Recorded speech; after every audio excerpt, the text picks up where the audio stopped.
Boa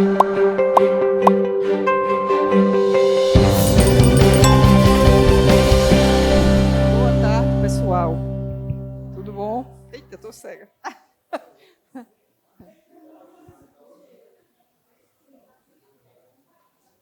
Depois dos festejos de São João, vamos trabalhar, né? Todo mundo aí só no bem bom, fim de semana todinho, só fogueira, pamonha, canjica, engordando, vamos trabalhar, né? Bom, pessoal, agradecer a vocês, a gente tem que começar brincando, né? Porque para digerir o que tem aqui não é coisa boa, né? Então, agradecer a vocês mais uma vez por nós estarmos aqui, né? Discutindo agora o nosso projeto de lei do plano diretor, já com 80% pronto, praticamente. Estamos chegando já com fé em Deus aos finalmente, né? Acho que vocês já não aguentam mais a gente, mas vamos lá. Nesses dias a gente termina com fé em Deus. Então, a gente vai seguir hoje trabalhando mais um capítulo do nosso plano diretor, desta feita, os instrumentos da política urbana. Como no mês passado, eu digo a vocês que, de fato, é um texto, acho que até mais denso. Porque na última reunião foi o texto do macrozoneamento, né? A gente teve aquela dificuldade em visualizar o município para classificar por zona, né?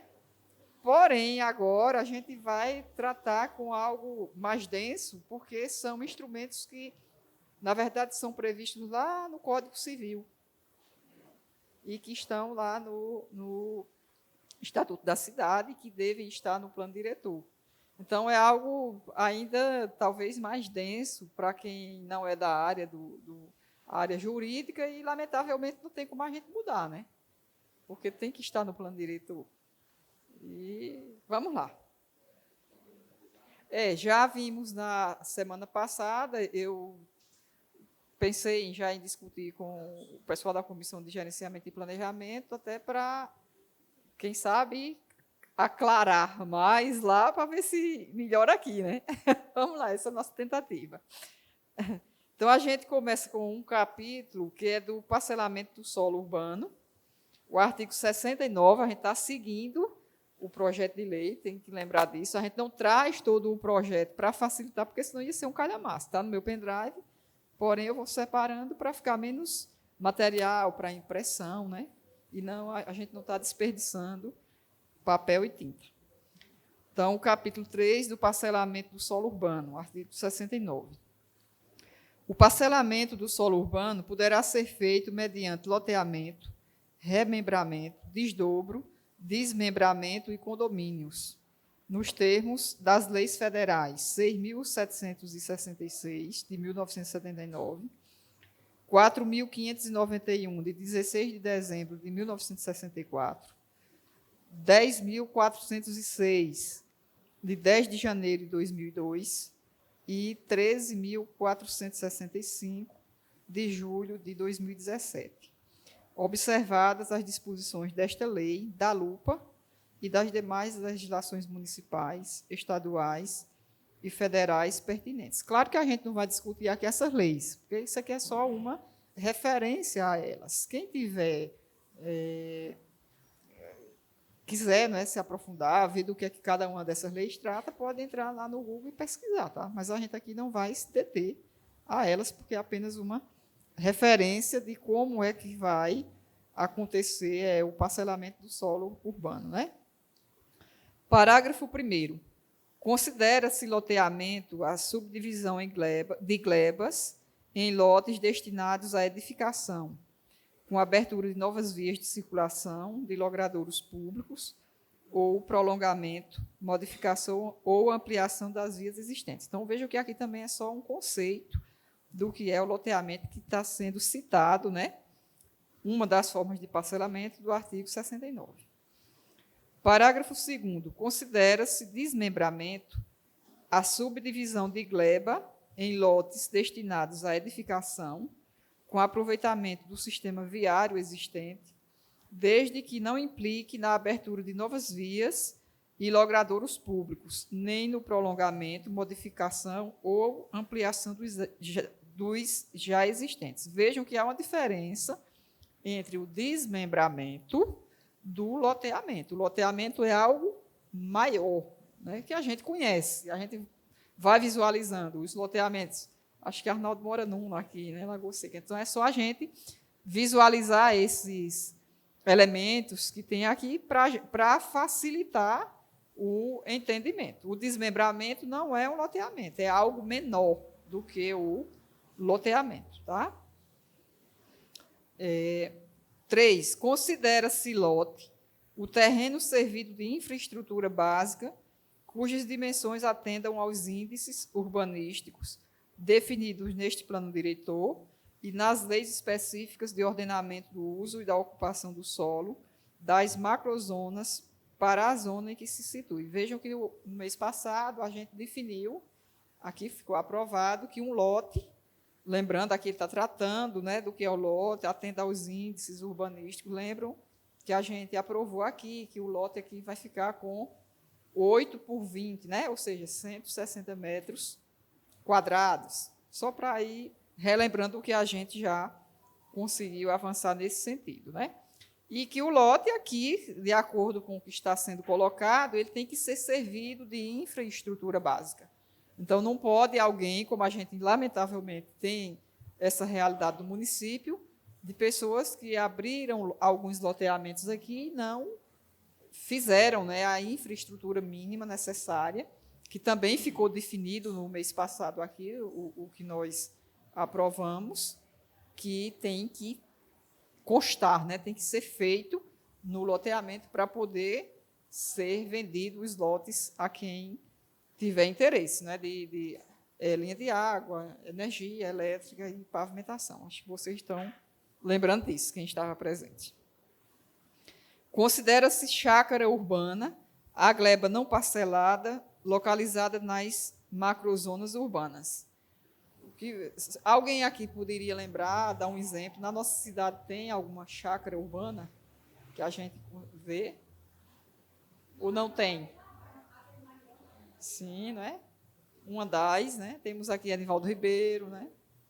Para aí, para a gente ir se situando, tá? Senão a gente vai sair daqui, que bicho é esse? O que é isso? Consideram-se condomínios as divisões de lotes urbanos, sob a forma de unidades autônomas, compostas de áreas de uso exclusivo e de frações ideais de uso comum dos condôminos edificadas.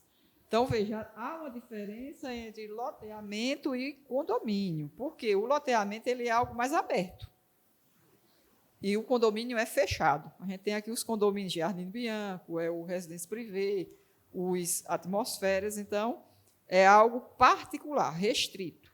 Já o loteamento, que o Elbert mora, que Arnaldo, né, não é algo aberto. Então, a prefeitura, a prefeitura e qualquer pessoa, né, tem tranquilidade em transitar pelas ruas, não é verdade? Já os condomínios, não, os condomínios são fechados. Para adentrar lá, tem que ter a permissão, a autorização, é algo mais restrito, né? Então, há uma diferença grande entre um e outro. A infraestrutura básica dos parcelamentos é constituída pelos equipamentos urbanos de escoamento das águas pluviais, iluminação pública, esgotamento sanitário, abastecimento de água potável, energia elétrica pública e domiciliar e vias de circulação pavimentada. Artigo 70. Somente será admitido o parcelamento do solo para fins urbanos, em área urbana, através de expansão urbana e setor de urbanização específica, na forma da legislação específica. Que, depois do plano diretor, a gente já ouviu algumas vezes aqui, que vai ser editada a lei de uso, parcelamento e uso do solo, né? Então, essa lei, quando for elaborada, ela vai trazer mais detalhes, né, de como essas questões serão vivenciadas no município. Título 4. Agora a gente chega a esse capítulo anterior, na verdade, ele ainda fazia parte do que a gente estudou mês passado. Tá? Vamos agora adentrar, de fato, nos instrumentos de política urbana. Artigo 71. No planejamento e gestão da política urbana do município, de acordo com os artigos 182 e 183 da Constituição Federal, regulamentados pelo Estatuto da Cidade, serão aplicados os instrumentos nele previstos e os disciplinados por esta lei. Parágrafo único. A utilização de instrumentos para o desenvolvimento urbano e ambiental deve ser objeto de controle social, garantida a informação e a participação de entidades da sociedade civil e da população, nos termos da legislação aplicável.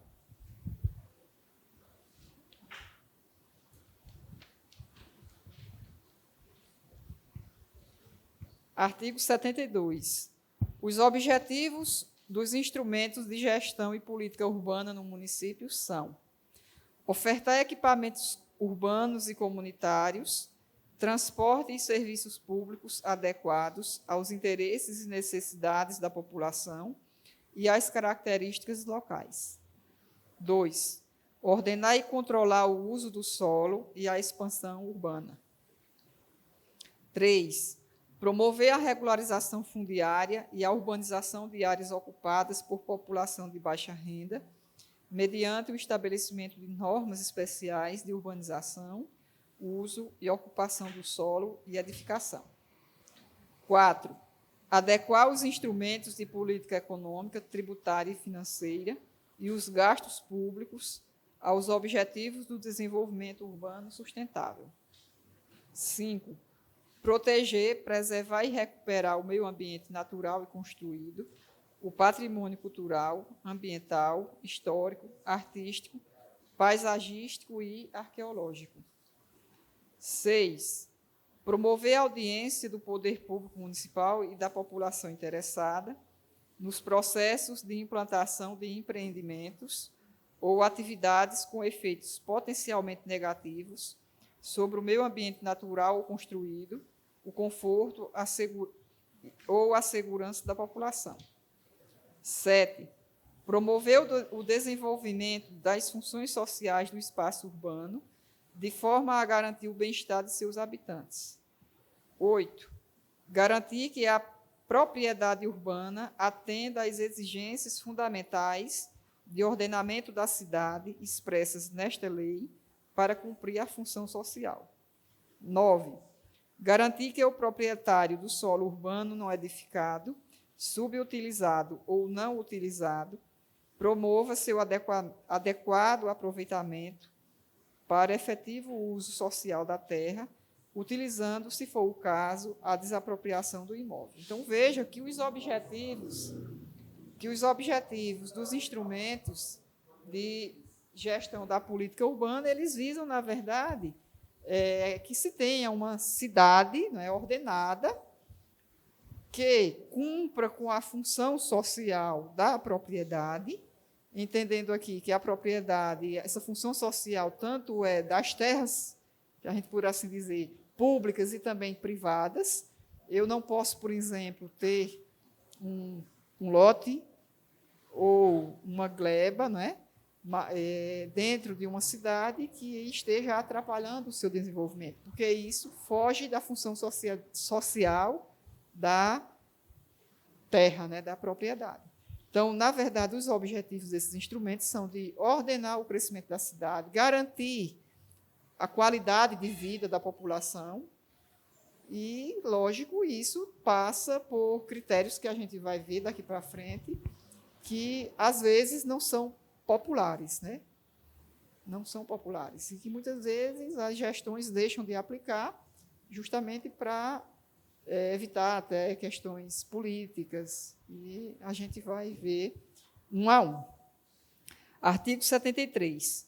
São instrumentos para a implementação deste plano diretor municipal, sem prejuízo de outros, a serem previstos em legislação específica. 1.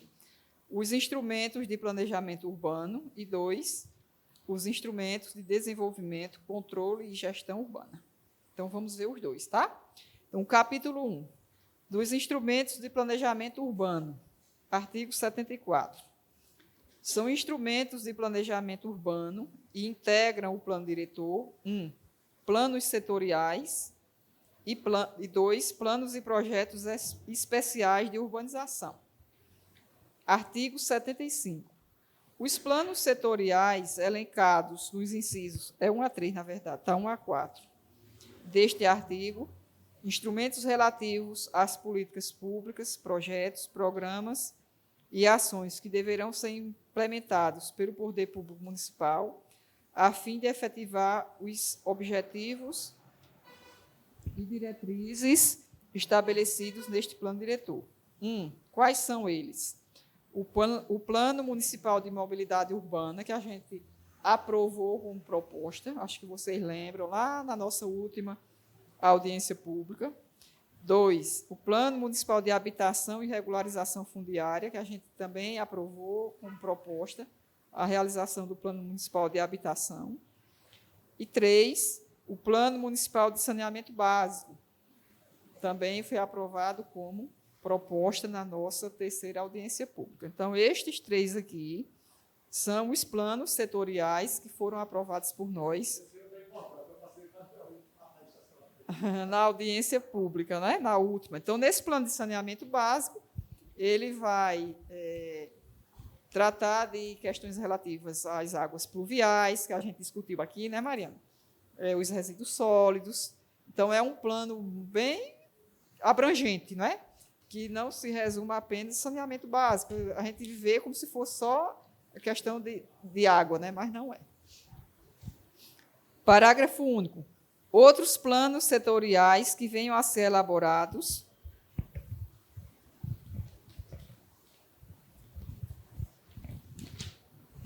além dos elencados neste artigo, deverão observar os preceitos e diretrizes desta lei. Ou seja, além destes aqui, que nós aprovamos, poderão ser, lá futuramente, posteriormente, poderão ser aprovados outros. Porém, tem que fazer menção ao plano diretor e que tenha referência, né, com ele. Artigo 76. Os planos e projetos especiais de urbanização são instrumentos da política urbana a serem elaborados para áreas passíveis de intervenções destinadas à promoção da requalificação urbana e à dinamização econômica com inclusão socioespacial e cuidados ambientais, com o intuito de atender a um conjunto de metas e ações para a implementação de políticas públicas. Na implementação do PEU, que é o Plano ou Projeto Especial de Urbanização, serão contemplados, no mínimo, o estudo e a definição do perímetro do projeto. 2, a caracterização do território de incidência do projeto, sendo identificados, pelo menos, os aspectos sociais, ambientais e culturais a serem objeto de preservação e proteção, bem como as diretrizes específicas de transformação a serem atendidas de acordo com os objetivos e diretrizes deste plano diretor. 3, o plano de massa. 4, a definição das obras e dos melhoramentos públicos necessários para viabilizar as diretrizes específicas. 5, a previsão de incentivos e benefícios específicos, caso sejam necessários, e de instrumentos urbanísticos, tais como a outorga onerosa do direito de construir, a transferência do direito de construir, a fachada ativa, entre outros. 6, o estudo sobre a viabilidade econômica das intervenções propostas, com estimativas de custo, previsão das dificuldades de execução e avaliação dos impactos positivos e negativos decorrentes das intervenções propostas sobre a economia local. 7, a definição de mecanismos de participação da sociedade no processo de formulação e execução do projeto. E 8, o estudo de impacto de vizinhança. Então, veja, quando acontecer de ser implementado um projeto dessa natureza aqui no município de Lagoa Seca, se porventura vier a acontecer, ele deverá obedecer, no mínimo, o que está aqui, tá? E, lógico, que outra legislação, acredito que quando for aprovada a lupa, poderá trazer outras questões também, mas deve ter isso aqui, tá? A aprovação dos projetos especiais de urbanização será precedida obrigatoriamente pela análise do Conselho Municipal de Acompanhamento do Plano Diretor e apresentação em audiência pública. 3. A aprovação dos projetos especiais de urbanização dar-se-á por decreto, quando não alterar quaisquer parâmetros urbanísticos e quando não se tratar de operação urbana consorciada. 4. Se a implementação do instrumento demandar a definição de parâmetros especiais de parcelamento, uso e ocupação do solo para o perímetro do projeto, ou quando se tratar de operação urbana consorciada, a aprovação dos projetos especiais de urbanização dar-se-á por lei complementar específica. Então, não dá para a gente dizer se isso será, né, implementado no município, porque o futuro é quem vai dizer, né? Não, digamos que lá daqui a uns 10 anos, que a gente não acredita que o plano diretor seja revisado, na verdade, pode ser que se veja, né, a necessidade, não sei, de implantar um projeto desse, né? Aí, quem sabe nas áreas de expansão urbana, né, Zé Walter? Aí vai ter que seguir a esses critérios. Capítulo 2. Dos instrumentos de desenvolvimento, controle e gestão urbana. Artigo 77. Consideram-se instrumentos de desenvolvimento, controle e gestão urbana: 1. Parcelamento, edificação ou utilização compulsórios.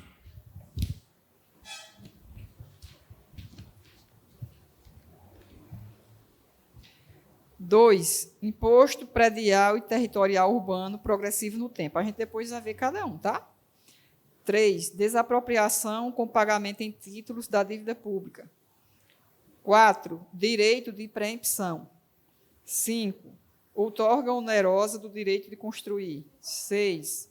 Outorga onerosa de alteração de uso. 7. Transferência do direito de construir.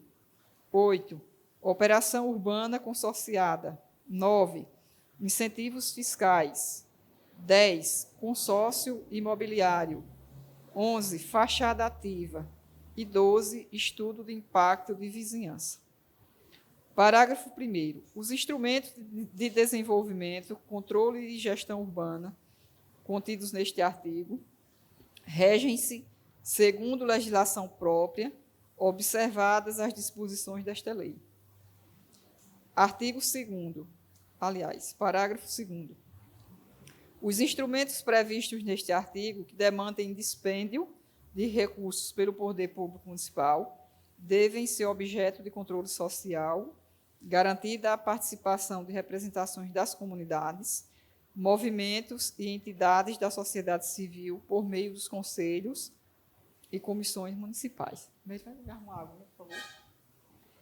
Artigo 78. Os instrumentos de desenvolvimento, controle e gestão urbana contidos nesta lei não impedem a utilização dos demais previstos no Estatuto da Cidade, bem como a criação, mediante lei, de outros instrumentos que venham a atender às necessidades específicas, respeitando-se os objetivos e diretrizes deste plano diretor.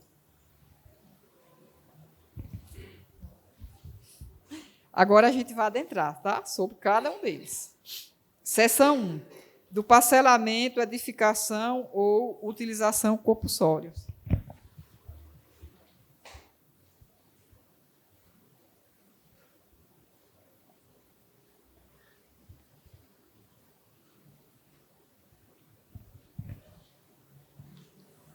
Artigo 79. O poder público municipal, nos termos fixados em lei específica, poderá exigir do proprietário do solo urbano não edificado, o que é o solo urbano não edificado? Um terreno que está ali vazio, tá?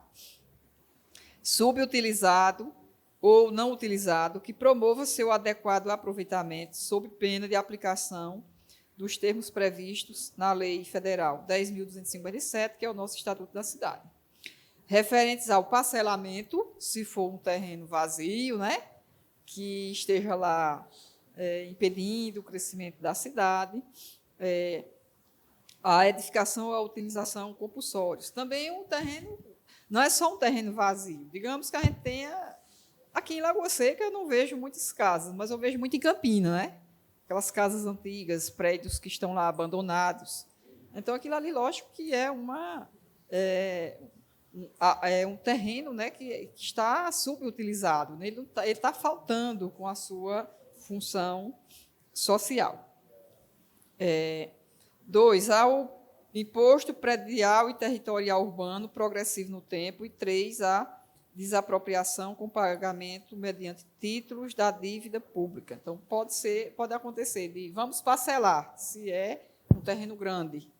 O que é parcelar? Seria dividir a gleba, né, em lotes menores para que eles fossem edificados. Por exemplo, vamos lotear. Né? Pode aplicar o imposto predial e territorial urbano progressivo, que a gente vai ver lá na frente, o que é.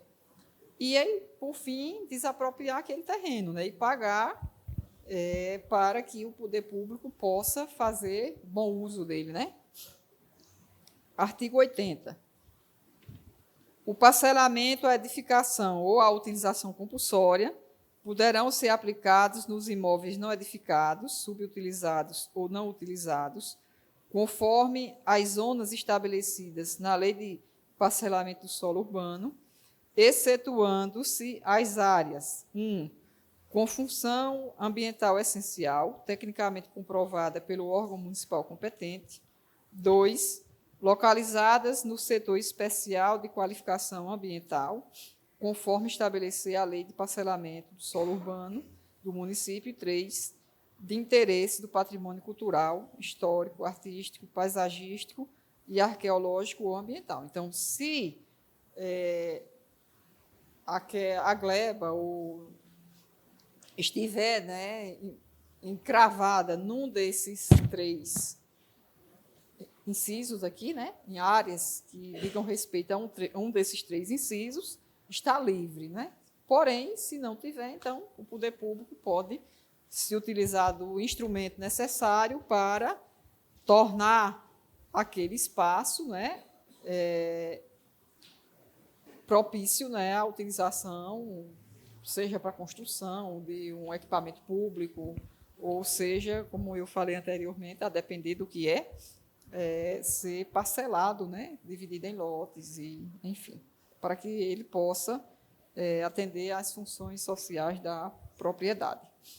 Artigo 81. Todo proprietário de imóvel objeto da aplicação de parcelamento, edificação ou utilização compulsório será notificado pelo Poder Executivo Municipal nos termos do artigo 5º da Lei Federal número 10.257, que é o Estatuto da Cidade, a fim de promover o melhor aproveitamento do seu ou seus imóveis, devendo a notificação ser averbada no ofício de registro de imóveis competente. Então, lógico que para que aconteça ser implementado um desses instrumentos, o poder público tem que notificar o proprietário e averbar no cartório, porque senão isso não vai ter validade alguma.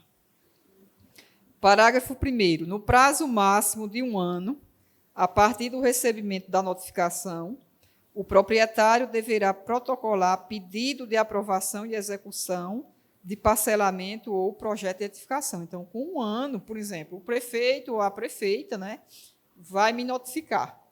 Então, no prazo de 1 ano, eu tenho que apresentar ao município um projeto mostrando, né, que eu estou tendo interesse em dar ao meu imóvel, né, aquilo que é necessário, né, em conformidade com a zona, né, ou a macrozona onde ele estiver encravado. Parágrafo 2º. Poderá ser apresentado pedido de aprovação de projeto pelo mesmo proprietário e sem interrupção de quaisquer prazos, até 2 vezes para o mesmo lote, só até 2 vezes. Tá? Então, por exemplo, ele no primeiro ano apresentou um projeto, porém ele não teve como executar. Então, vai ter o direito de, mais uma vez, apresentar um outro. Tá? Parágrafo 3º. Os parcelamentos do solo e a construção de edificações deverão ser iniciados no prazo máximo de 2 anos, a contar da aprovação do projeto ou da emissão do alvará de construção. Parágrafo 4º. Em empreendimentos de grande porte, em caráter excepcional, a lei municipal específica poderá prever a conclusão em etapas, assegurando-se que o projeto aprovado compreenda o empreendimento como um todo. Parágrafo 5º. A transmissão do imóvel por ato inter vivos ou causa-mortes, posterior à data da notificação, transfere as obrigações de parcelamento, edificação ou utilização compulsórios previstos neste artigo, sem interrupção de quaisquer prazos, desde que tenha ocorrido a averbação no registro imobiliário pelo Poder Público Municipal. Então, se, por exemplo, alguém, né, que tem um imóvel com este problema, o Poder Público notificou e a pessoa morreu. Então, passa essa questão de a transmissão de causa-mortes, é porque passa para os herdeiros, tá? A obrigação de cumprir. Ou, se porventura, ele vender. Se ele vender o imóvel durante esse período que ele foi notificado, desde que tenha sido averbado, né? O Poder Público ele tem que averbar isso no cartório de imóveis. Então, se o dono do imóvel vender, passa para quem comprou também a responsabilidade. Ele vai ter que edificar, ele vai ter que fazer com que aquele imóvel cumpra com a sua função social. Artigo 82. As áreas onde são exigidos o parcelamento, a edificação e a utilização compulsória serão definidas por zonas, setores e eixos, quando da criação da Lei de Parcelamento do Solo Urbano. Seção 2. Do imposto predial e territorial urbano, progressivo no tempo, e da desapropriação com pagamento da dívida pública. Artigo 83. A aplicação do Imposto sobre Propriedade Predial Territorial Urbano, IPTU, progressivo no tempo, tem como objetivos: 1.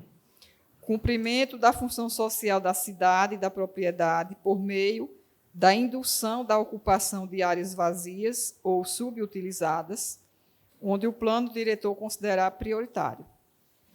2. Fazer cumprir o disposto nos artigos 79 a 82 desta lei, que tratam do parcelamento, edificação ou utilização compulsória. 3. Aumentar a oferta de lotes urbanizados nas áreas já consolidadas da malha urbana do município. 4. Combater o processo de ocupação desordenada. E 5. Inibir o processo de retenção especulativa de imóvel urbano que resulte na sua subutilização ou não em utilização. Então, são estes os objetivos, né, do imposto predial e territorial urbano progressivo, que a gente vai discutir agora os percentuais. Então, a gente, primeiro, né, esclarecendo como sempre, visa fazer com que o imóvel, ninguém não vai aplicar o imposto progressivo no imóvel que está servindo, né? O Elbert tem a casa dele e ele mora ou aluga, isso não vai ter nenhum problema. Agora, repito o que eu já dei como exemplo. Tem um terreno vazio, está impedindo o crescimento da cidade, então o imposto progressivo, qual é o objetivo dele? Fazer com que a pessoa dê destino, né? Ou construa ou venda, mas para que alguém que tenha um interesse em construir e não fique atrapalhando o crescimento da cidade. Então, para isso é que é aplicado, para que o imóvel ele possa atender às funções sociais da propriedade, também inibir essa questão da especulação, porque às vezes o dono tem um terreno, eu vou esperar, por exemplo, está para ser feito um bem, né? Um bem público lá, e quando for feito, meu imóvel, que hoje vale 500 mil, vai valer 1.500.000. E eu vou esperar. Então, a gente não é para essas questões, né? Artigo 84. Em caso de descumprimento do estabelecido nos artigos 79 a 82 desta lei, o município aplicará alíquotas progressivas no IPTU, majoradas anualmente, respeitada a alíquota máxima. Como está impresso em preto e branco, não dá para vocês perceberem, mas está um pouco mais claro. Eu coloquei em vermelho para a gente aqui discutir, né? Ao final a gente volta. Eu coloquei 15%, que essa alíquota ela possa ir até 15%, mas aí depois eu vou ver com vocês se querem aumentar mais ou se a gente mantém. Até que o proprietário cumpra com a obrigação de parcelar, edificar ou utilizar conforme o caso.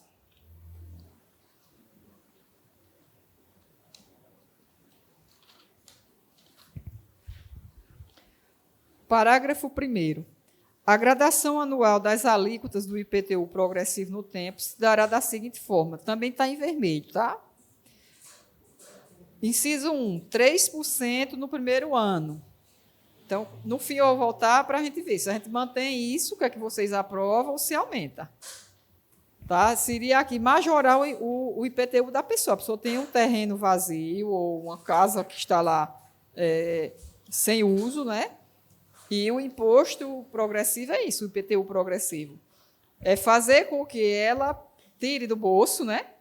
Pague um pouquinho a mais no IPTU para ela, como diz, acordar e botar aquilo ali para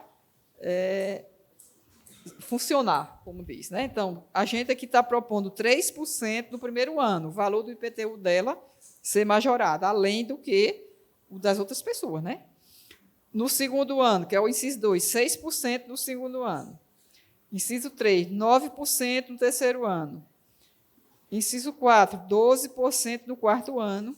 E inciso 5, 15% no quinto ano. Quando a gente, semana passada, estava discutindo isso, Mariana disse que a lei daqui estava sendo uma mãe, né? Porque nos outros municípios é muito alto. Muito alto, tá? A gente volta depois. Parágrafo 2º. É vedada a concessão de isenções ou anistias relativas à tributação progressiva de que trata este artigo. Então, por exemplo, chega lá no setor de arrecadação, eu quero pagar, mas dá um jeitinho aí, Zé Valdo, que é o chefe do setor hoje, né? E mesmo que ele deixe de ser chefe, ele é fiscal de tributos. Dá um jeitinho aí, anistia aqui essa alíquota, não pode, tá? Está aqui a vedação.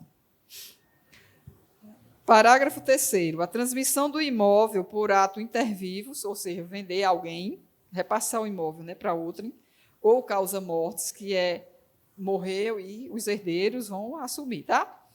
Posterior ao início da aplicação do IPTU progressivo no tempo, transfere as obrigações previstas neste artigo sem interrupção de quaisquer prazos. Parágrafo 4º.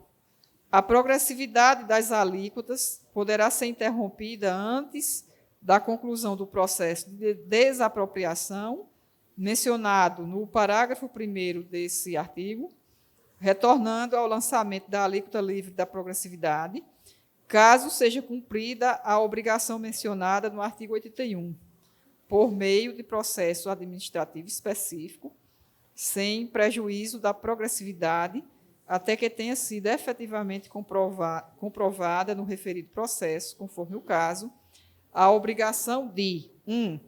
Utilizar o imóvel edificado, 2. Construir a edificação atendendo ao coeficiente de aproveitamento mínimo da zona em que o lote estiver localizado, e 3. Cancelar ou implantar empreendimento na gleba. Então, se atender, né, a um desses requisitos, logicamente, conforme o caso, né, claro que será suspenso, né, a aplicação dessa majoração. Artigo 85.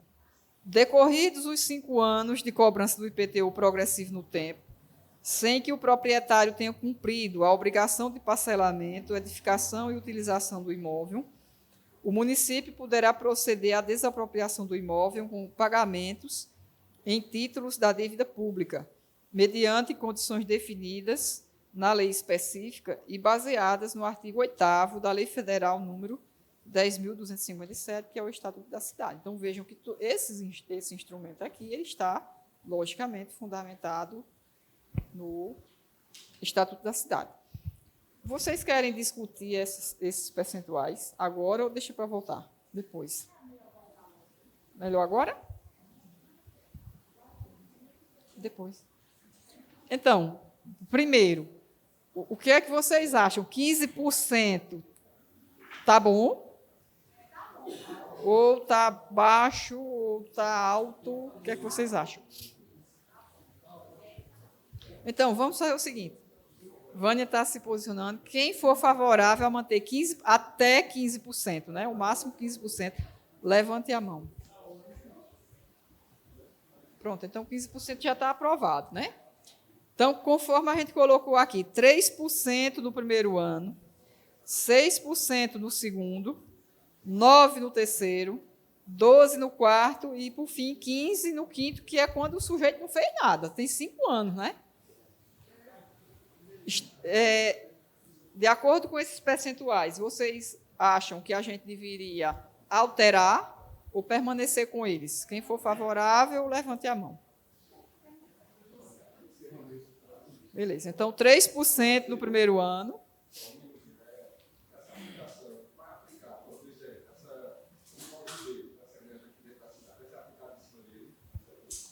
Depende da gestão, né? Se lá, porque isso é um processo, na gestão vai analisar, tá atendendo à função social, né?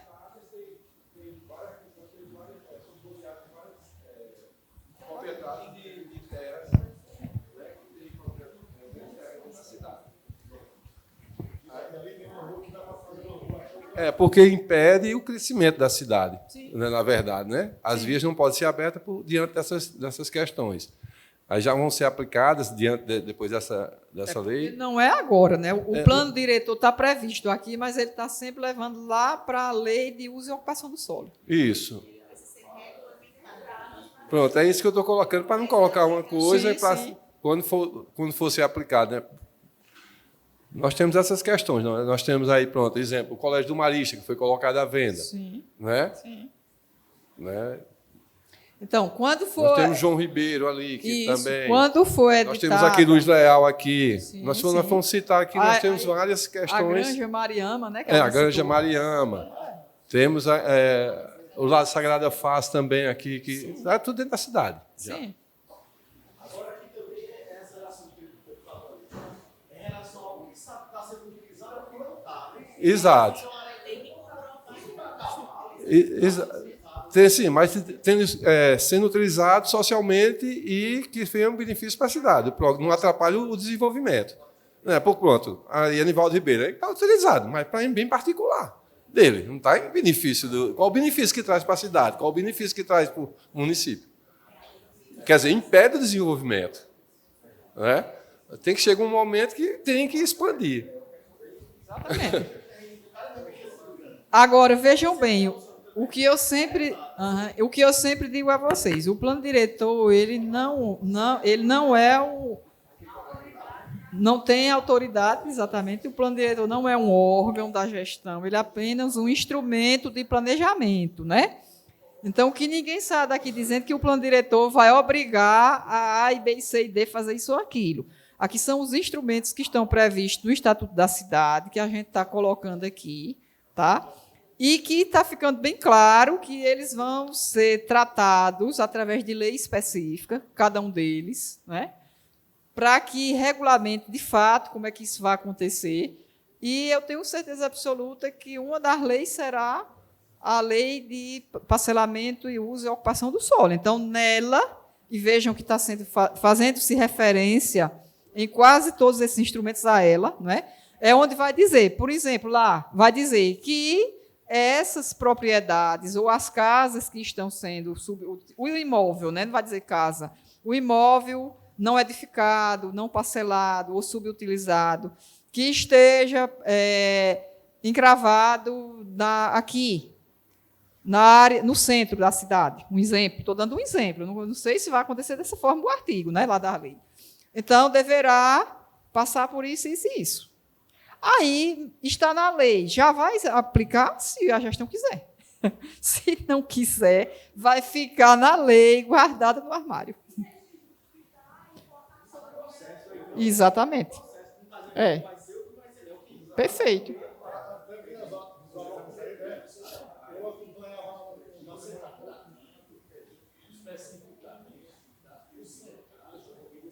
Isso, perfeito. Pronto, aí está aqui. Perfeito. Sim, sim, que é o último caso. Que é o último caso. É. Então, nessa questão aí, especificamente, você tem várias problemáticas que você vai resolver quando você estabelece, resolver entre aspas, vai estabelecer uma multa, 3%, 6%, Sim. 12%, 15%.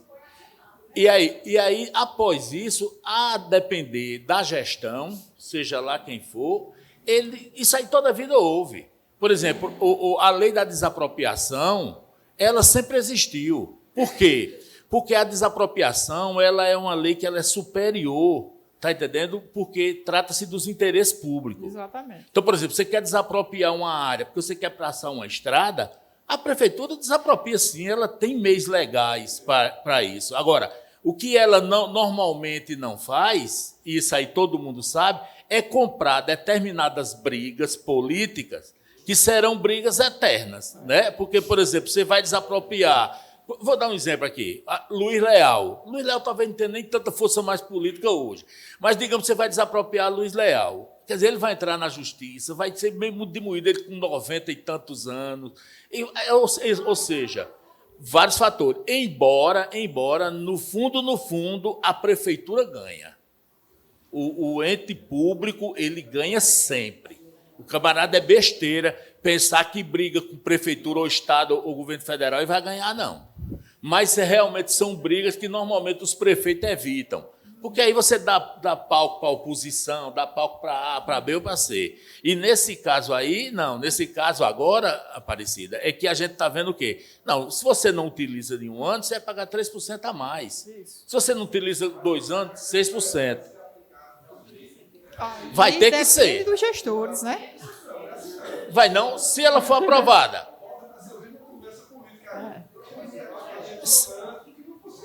Mas não. É verdade. Isso acontece. Mas, por exemplo, se você também não tiver. Mas você tem instrumento. Você não tem instrumento? O que você não pode é criar e depois você não tem instrumento. Por exemplo, a questão do trânsito aqui, já que você colocou. A questão do trânsito aqui ela é bem clara. Por exemplo, já foi criado, está tudo ok. Está faltando o quê? Coragem política para o camarada implementar. Agora você vai implementar e vai multar o camarada, quer dizer, você tem uma cultura, o cara estaciona, faz paralelo e tudo mais. Educação do trânsito. Mas são fatores que você vai ter que enfrentar. Nessa questão do IPTU em si, eu achei o volume, por isso que eu votei na proposta do percentual, porque eu acho ele bastante razoável, sem que tenha problemas para isso. Porque, por exemplo, se você paga R$200 de IPTU normalmente e aumenta 3%, praticamente é muito insignificante, 6%, 15%. Então, eu achei mais, como se diz assim, mais claro por conta disso. É isso. É o que a gente espera, né? Na verdade, não foi colocado uma alíquota muito alta, a máxima, justamente para ver se cumpre, né? Porque senão, não tem como é que eu vou cumprir. Não tem condição financeira para isso. Mas ninguém vai dizer que não, né? Fala, Mariana.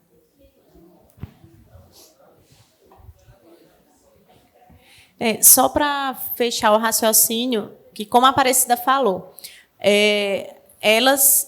essas diretrizes que a gente está colocando no plano diretor, elas vão ser regulamentadas por lei específica. Mas a lei máxima é o plano diretor. Então, quando elas forem regulamentadas, elas precisam seguir o que o plano diretor está falando. Colocar isso em prática, aí é um outro passo. Os instrumentos, como o seu Arnaldo falou aqui, eles vão estar aí e eles são criados para não ter distinção de aplicação. Eles são criados para serem aplicados sem seleção, né? Claro que alguns critérios e algumas questões específicas que vão fazer jus à questão do uso ou não da ociosidade ou não daquele imóvel, né, vai estar lá especificado dentro da lei de uso e ocupação, né, que é a lei específica que vai regulamentar isso aí. Mas, então, questões específicas vão estar lá, mas o que o plano diretor colocar vai ter que ser seguido pela lei específica e ele vai ser feito, obviamente, para não ter um peso e duas medidas. Ele vai ser feito para ser aplicado de uma maneira uniforme. Tá? Exatamente assim.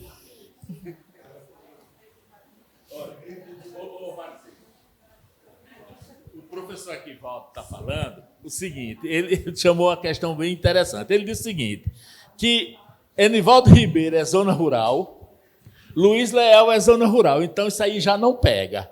Isso aí está só se relacionando à zona urbana. Né? Por exemplo, eu morri e não sabia que é zona rural em Enivaldo Ribeiro. Morria 10 vezes e não sabia que Luiz Leal era zona rural. Mas aí também pode tirar, né? Mas o plano diretor pode tirar. Ah, então tá.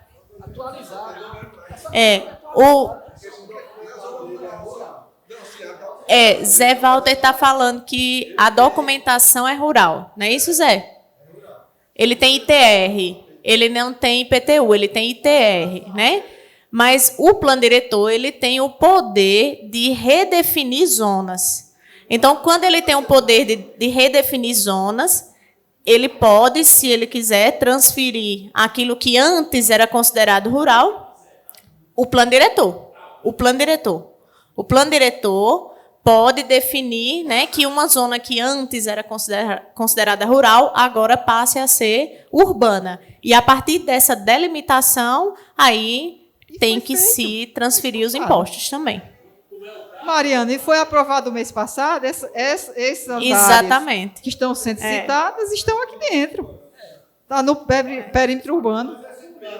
Ele já Sim, como planejamento. Não foi o macrozoneamento que a gente aprovou o mês passado?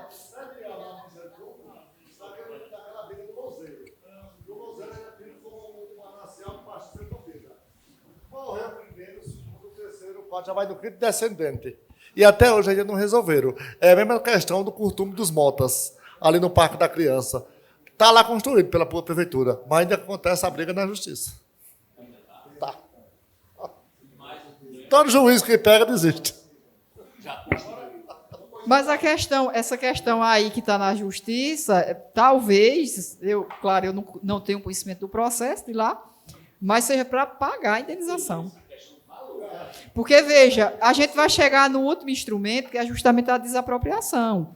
Só que o prefeito, ele não pode, ele tem o poder de polícia de desapropriar, tá? Desapropriar. Porém, ele tem que pagar. E pagar o valor de mercado.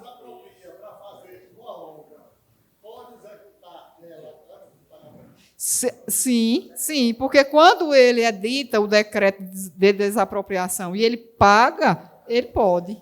Agora, digamos, eu sou dona do imóvel. Aí eu acho que foi injusto, né? O valor que me pagou. Eu entro na justiça. Entendeu? Aí o que vai ser discutido na justiça é o pagamento do valor que eu estou arguindo que era o valor de direito e que não me foi pago. Mas constrói. Oi.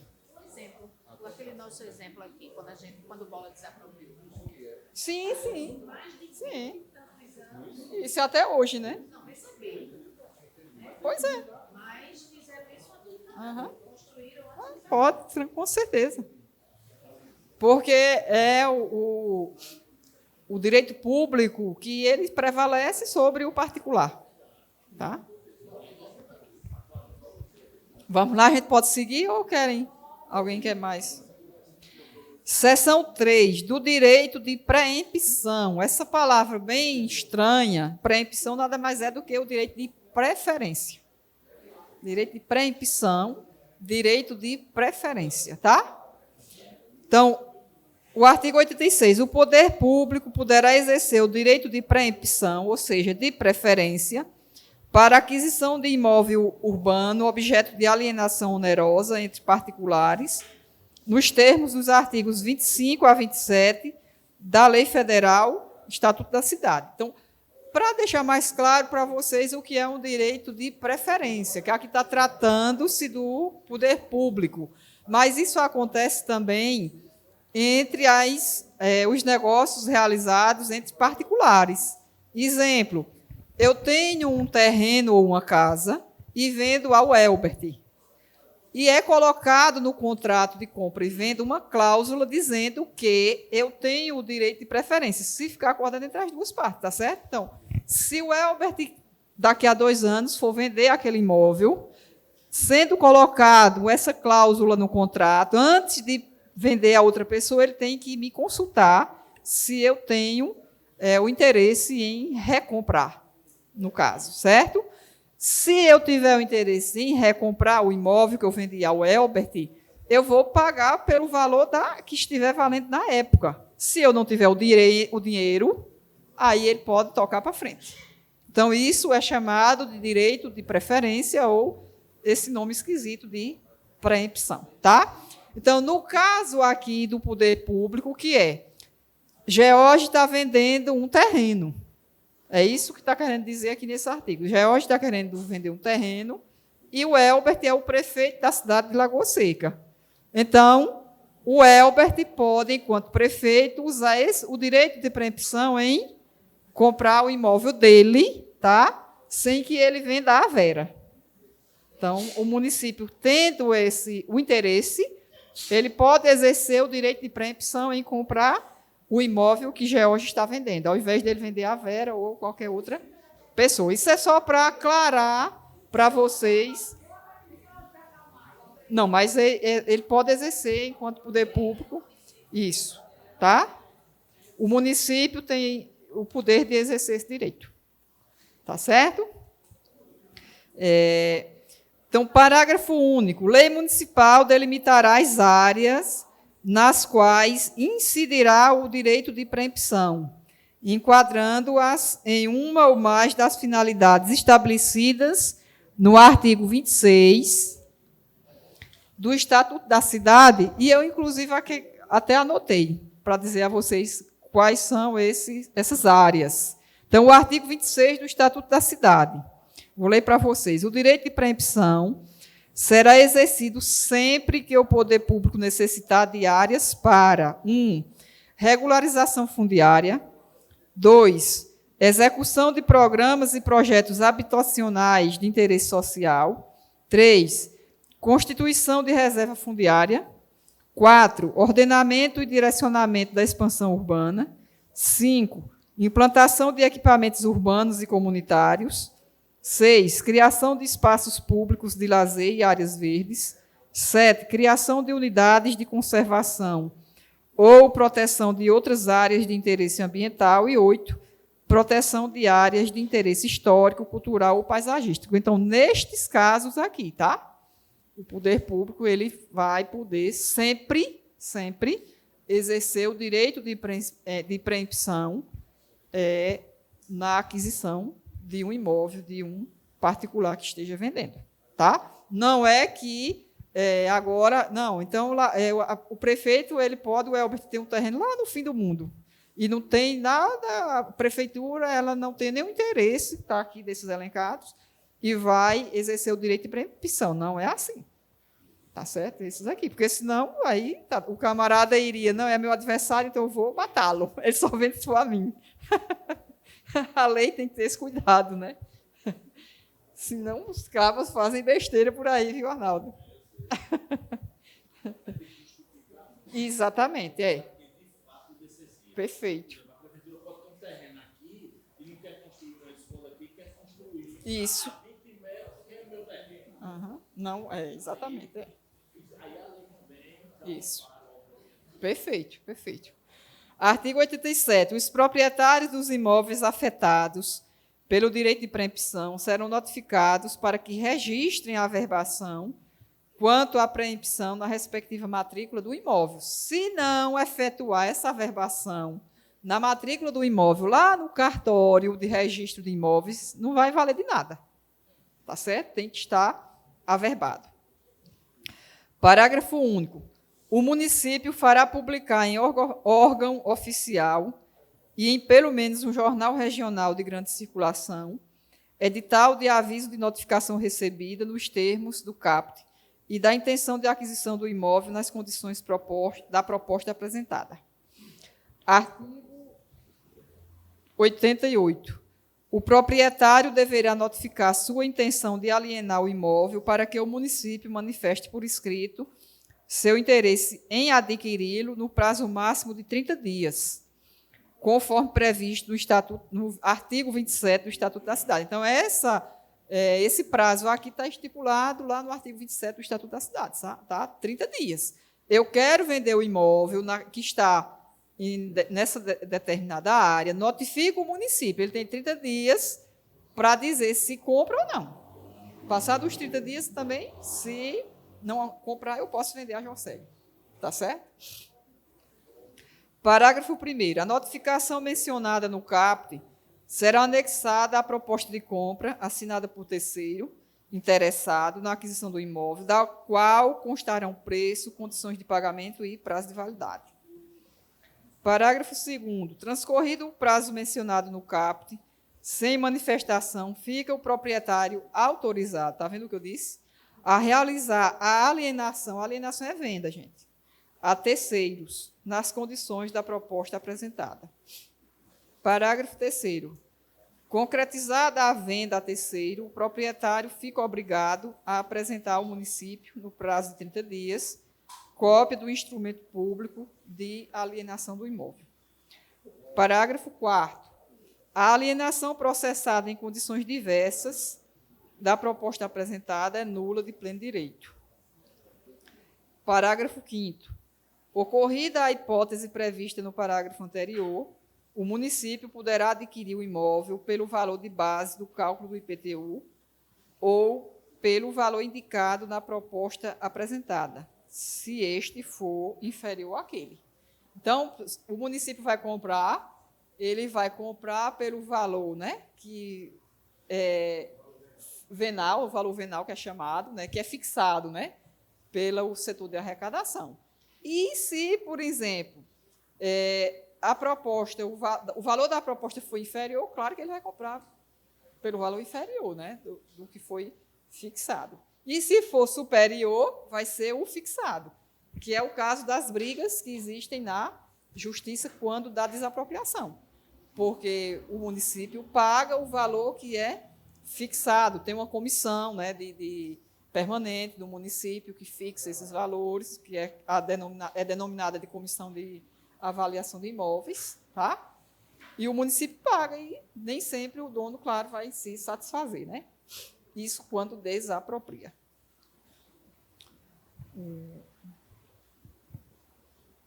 Parágrafo 6º. O processo administrativo relativo à notificação de que trata esta lei será instruído pela Secretaria Municipal de Planejamento e, na sua ausência, pela Secretaria Municipal de Administração. Por que é que eu estou colocando aqui a Secretaria Municipal de Administração? Porque tem a Subsecretaria de Planejamento nela, tá? Então, não tem a Secretaria de Planejamento, porém, tem a Subsecretaria. Se não tivesse, eu teria jogado lá para a infraestrutura. Como tem, então, tive que colocar isso aqui. Seção 4. Da outorga onerosa do direito de construir e da outorga onerosa de alteração de uso. Artigo 89. O município de Lagoa Seca poderá outorgar onerosamente. Outorgar, gente,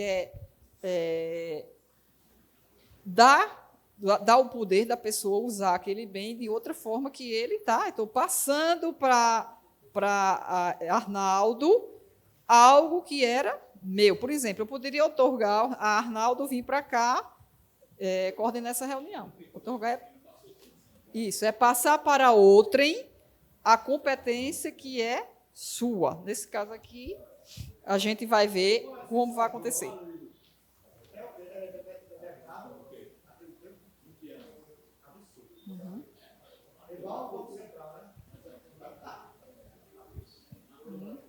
Então, vamos lá? Artigo 89. O município de Lagoa Seca poderá outorgar onerosamente tem que pagar alguma coisa, né?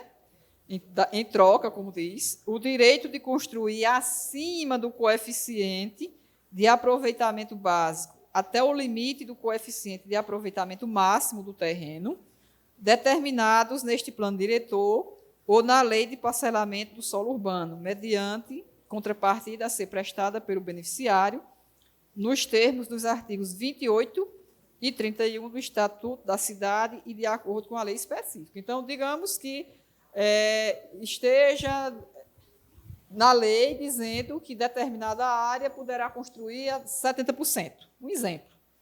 E a lei, o município ele poderá dizer, não, pode construir até 90% ou 100%, desde que faça isso, isso e isso. Tá? Parágrafo 1º. O município poderá outorgar onerosamente o direito de construir acima da altura estabelecida para os imóveis até o limite máximo, conforme especificação da lei de parcelamento do solo urbano.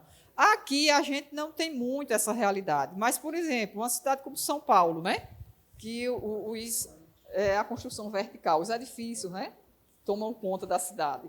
Então, lá, lógico, na legislação de lá, eu tenho certeza que vai definir a altura, né, qual a altura determinado prédio. Vamos pegar aqui, esquecer São Paulo, trazer aqui para a área litorânea, né, aqui na Paraíba. Com certeza, lá em João Pessoa, né, e nos municípios circunvizinhos, a orla marinha está fixado. Por exemplo, vamos dizer, 4 metros, 5 metros, e poderá, o que é que diz esse instrumento aqui? Outorgar, passar disso. Então, pode passar, vamos dizer, se tiver 4 metros, construir 5, desde que faça tal coisa. Tá certo?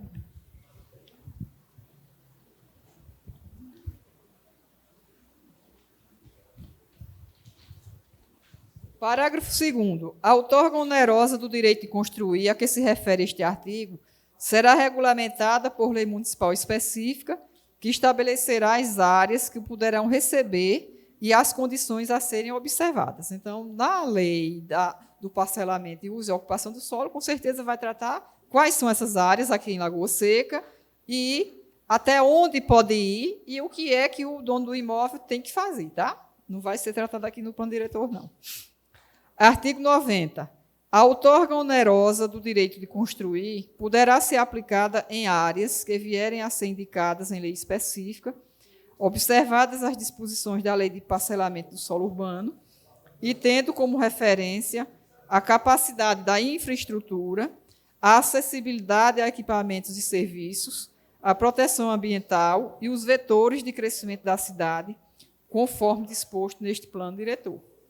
Então, ou seja, o que a lei específica tratar tem que obedecer a essas questões aqui que a gente já vem tratando, não é? No plano diretor, acessibilidade, capacidade de infraestrutura, acessibilidade a equipamentos e serviços, a proteção ambiental e os vetores de crescimento da cidade. Então, não pode atrapalhar essas questões, tá? Artigo 91. A outorga onerosa de alteração de uso, aqui é outra, configura contrapartida pela alteração dos usos e dos diversos tipos de atividade que venha a acarretar a valorização de unidades imobiliárias, passando a incidir nas situações indicadas em lei específica, conforme os parâmetros a serem estabelecidos pela Lei de Parcelamento do Solo Urbano. Parágrafo único. Até a edição da Lei de Parcelamento do Solo Urbano, por lei específica, a outorga onerosa de alteração de uso incidirá nas unidades imobiliárias onde houver alteração do uso rural, olha aí, Zé Walter, para o uso urbano, especificadamente nas zonas de expansão urbana. Artigo 92. Legislação específica estabelecerá as condições a serem observadas para a outorga onerosa do direito de construir e para a outorga onerosa de alteração de uso, determinando 1. A fórmula de cálculo para a cobrança. 2. Os casos passíveis de isenção do pagamento da outorga. 3, a contrapartida do beneficiário. 4, estudos técnicos nos casos necessários. E 5, procedimentos administrativos necessários. Então, tudo isso aqui será definido em lei específica. Aqui apenas está citando esse instrumento, né? Ele vai fazer parte, sim, do nosso plano diretor e, claro, que da nossa situação, né, na legislação municipal. Seção 5, da transferência do direito de construir. Artigo 93. A transferência do direito de construir consiste na faculdade do município, mediante lei específica, autorizar o proprietário do imóvel a 1. Exercer totalmente ou em parte o seu direito de construir, limitado pelo coeficiente de aproveitamento máximo do lote, em outro local.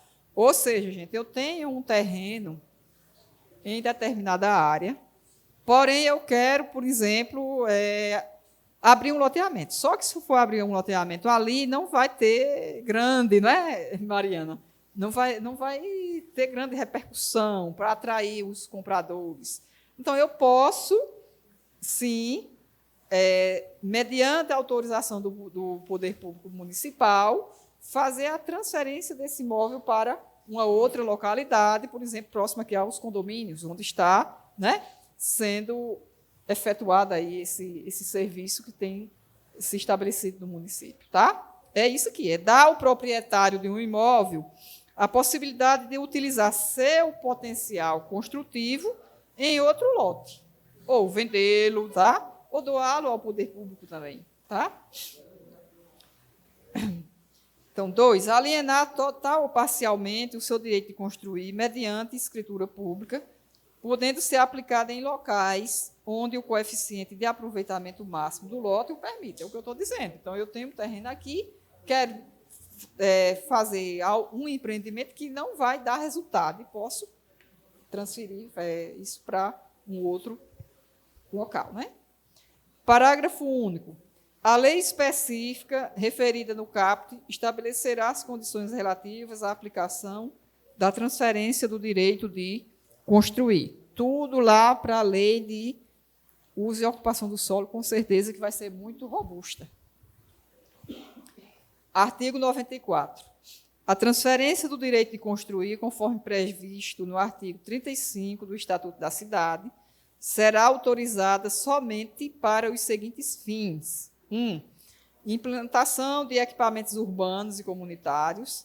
Implantação ou ampliação do sistema viário municipal. 3. Preservação da paisagem em lotes situados nos espaços que integram as áreas de proteção e interesse ambiental, ou quando o imóvel for considerado de interesse ambiental, histórico, paisagístico, social ou cultural. E 4. Atendimento a programas de regularização fundiária voltados à população de baixa renda e à construção de habitação de interesse social. Parágrafo 1º. A mesma faculdade poderá ser concedida ao proprietário que doar ao poder público seu imóvel ou parte deste, para os fins previstos nos incisos do caput deste artigo. Parágrafo 2º. A transferência de potencial constitutivo relativo aos imóveis de interesse sociocultural ambiental poderá ser concedida, para construção no próprio imóvel, a título de incentivo construtivo, desde que haja área remanescente para tanto e que se respeite o cone no entorno destes bens. Artigo 95. A utilização do potencial construtivo passível de transferência, nos termos do disposto no Estatuto da Cidade, obedecerá ao coeficiente de equivalência entre os imóveis cedente, quem está cedendo, e receptor, aquele que está recebendo. Eu cedo um imóvel e recebo o outro, né? Considerado o coeficiente máximo do lote receptor, devendo os documentos referentes à transferência e à alienação do direito de construir serem averbados no registro imobiliário, junto às matrículas dos imóveis cedente e receptor. Seção 6. da operação urbana consorciada. Artigo 96. Considera-se operação urbana consorciada o conjunto de intervenções e medidas coordenadas pelo Poder Público Municipal, com a participação dos proprietários, moradores, usuários permanentes e investidores privados, com o objetivo de alcançar em uma área transformações urbanísticas e estruturais, melhorias sociais e valorização ambiental. Parágrafo 1º. As áreas do território do município de Lagoa Seca, onde poderão ser aplicadas a operação urbana consorciada, serão definidas por legislações específicas, que estabelecerão o respectivo plano e que terão como conteúdo mínimo o definido no artigo 33 do Estatuto da Cidade. Parágrafo 2º. Poderão ser previstas nas operações urbanas consorciadas, entre outras medidas, 1.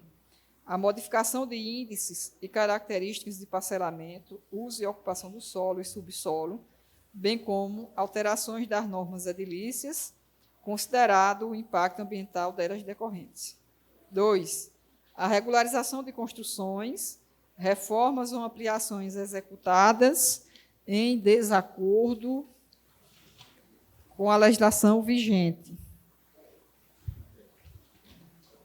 3.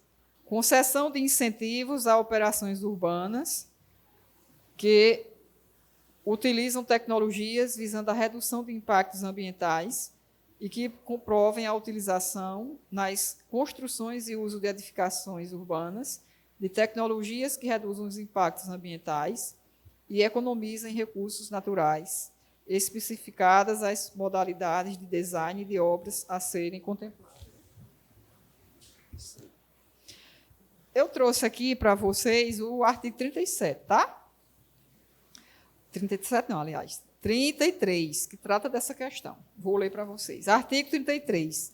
Da lei específica que aprovar a operação urbana consorciada, constará o plano de operação urbana consorciada contendo no mínimo. Então, no mínimo, esse plano deverá conter os seguintes itens. 1. Definição da área a ser atingida. 2. Programa básico de ocupação da área. 3. Programa de atendimento econômico e social para a população diretamente afetada pela operação. 4. Finalidade da operação. 5. Estudo prévio de impacto de vizinhança. 6. Contrapartida a ser exigida dos proprietários, usuários permanentes e investidores privados, em função da utilização dos benefícios previstos nos incisos 1, 2 e 3 do parágrafo 2º do artigo 32 desta lei, que é o Estatuto da Cidade. 7. Forma de controle da operação obrigatoriamente compartilhado com representação da sociedade civil. E 8. Natureza dos incentivos a serem concedidos aos proprietários e usuários permanentes. Beleza? Então, quando for aprovada a lei específica, vai ter que observar esses instrumentos que foram citados lá no Estatuto da Cidade. Seção 7 do consórcio imobiliário. Artigo 97. O consórcio imobiliário é a forma de viabilizar planos de urbanização ou edificação, por meio da qual o proprietário transfere ao Poder Público Municipal seu imóvel e, após a realização das obras, recebe como pagamento unidades imobiliárias devidamente urbanizadas ou edificadas. Parágrafo 1º. A instituição do consórcio imobiliário dependerá do juízo de conveniência e oportunidade do Poder Público Municipal, ou seja, se tiver interesse, né? E deverá atender uma ou mais das seguintes finalidades. 1. Promover a habitação de interesse social. 2. Implantar equipamentos urbanos e comunitários. E 3. Melhorar a infraestrutura urbana local. Então, digamos, eu tenho um terreno e o Poder Público precisa desse terreno para a construção de um desses equipamentos. Faz um consórcio comigo, faz a construção dele e, por exemplo, edifica uma casa para que eu more.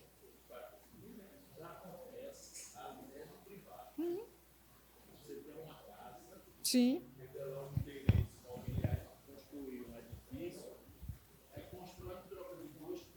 Sim, aconteceu isso comigo no prédio que eu moro, só que até hoje não registrou.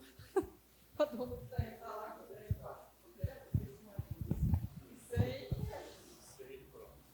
Eu conheço ali, naquela avenida que vai para o shopping, eu tenho uma amiga ali e ela fez uma casa de esquina e ela trocou em 3 apartamentos. Isso. Fizeram um edifício com 12 andares e 3 apartamentos dela. Exatamente. Exemplo, esses condomínios. Por exemplo, pode ser que num condomínio desse eu sou dona, não é, do sítio antigo, e eu negocie com quem, o investidor, não é? E ele me dê, vamos dizer, 3 lotes, não é?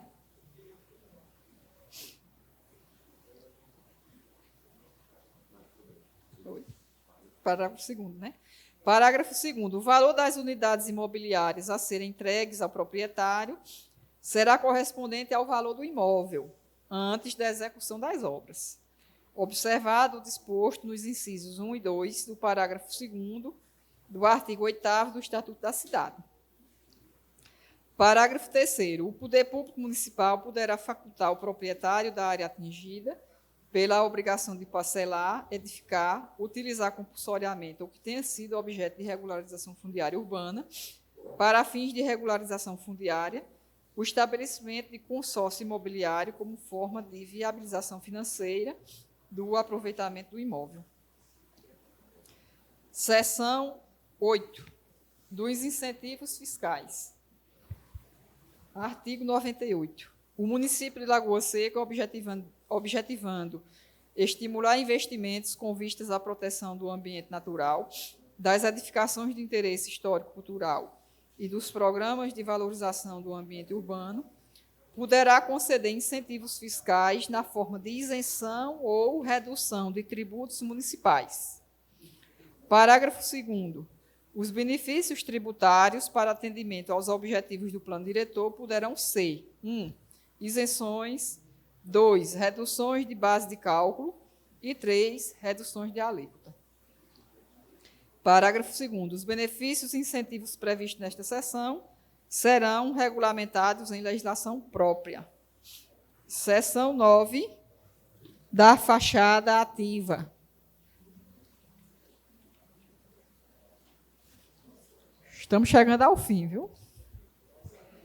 Artigo 99.